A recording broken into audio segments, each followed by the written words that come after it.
কে দিল পিরিতের বেড়া লিচুর বাগানে। বাকি যে আমি মানে আমার প্রথম সিনেমাতে একে তো মেগাস্টার শাকিব খানকে পেয়েছি, এরপরে রায়হান রাফিকে পেয়েছি ডিরেক্টর হিসাবে, এবং সেই সাথে দুটো খুবই সুন্দর এবং দুটো একদমই ভিন্ন গান পেয়েছি।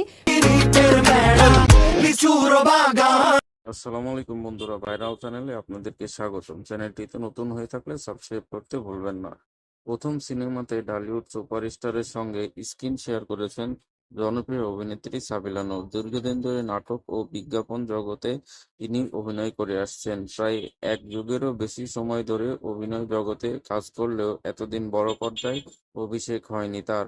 এবার সেই অপেক্ষার অবসান ঘটেছে। তাণ্ডব শিরোনামের এ সিনেমাটি আসন্ন ঈদুল আজহায় মুক্তি পেতে যাচ্ছে। সম্প্রতি এক সাক্ষাৎকারে সিনেমাটিতে শাকিব খানের সঙ্গে কাজ করার অভিজ্ঞতা নিয়ে কথা বলেছেন সাবিলা। তিনি অনেক সুদর্শন, যখন সেটে আসেন সবকিছু যেন চেঞ্জ হয়ে যায়। এত বড় একজন মেগা স্টার, সেটি কাউকে বুঝতে দেয় না। সবসময় সবাইকে নিয়ে আনন্দে থাকে, নিজের চরিত্র নিয়ে ভাবেন। নাটক থেকে সরাসরি বড় পর্দায় এসে এমন একজন তারকার সঙ্গে কাজ করতে গিয়ে নার্ভাস ছিলেন সাবিলা। তবে সেই ভয়ও দূর করেছেন শাকিব খান নিজেই। তাণ্ডবের শুটিং সেটে শাকিব খানের সঙ্গে আমার 10 দিনের মতো শুটিং হয়েছে। প্রথম দিনই ছিল তার সঙ্গে দৃশ্য।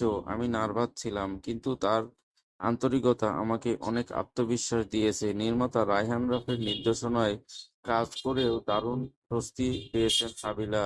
তিনি বলেন, শাকিব খান সেটে এলেই যেন পরিবেশটা বদলে যায়। ও মাই গড, মেগাস্টার শাকিব খান, এই ভাবনাটা ছিল। তবে ক্যামেরা চলা শুরু করার পর তারকা ভাবনা উধাও হয়ে যায়।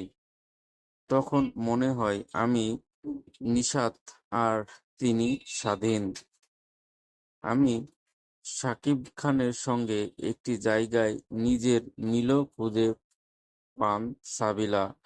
অভিনেত্রী জানান, তিনি ইন্ট্রোভার্ট, সেটে শান্ত পরিবেশ পছন্দ করেন। শাকিব খানও ঠিক তেমন।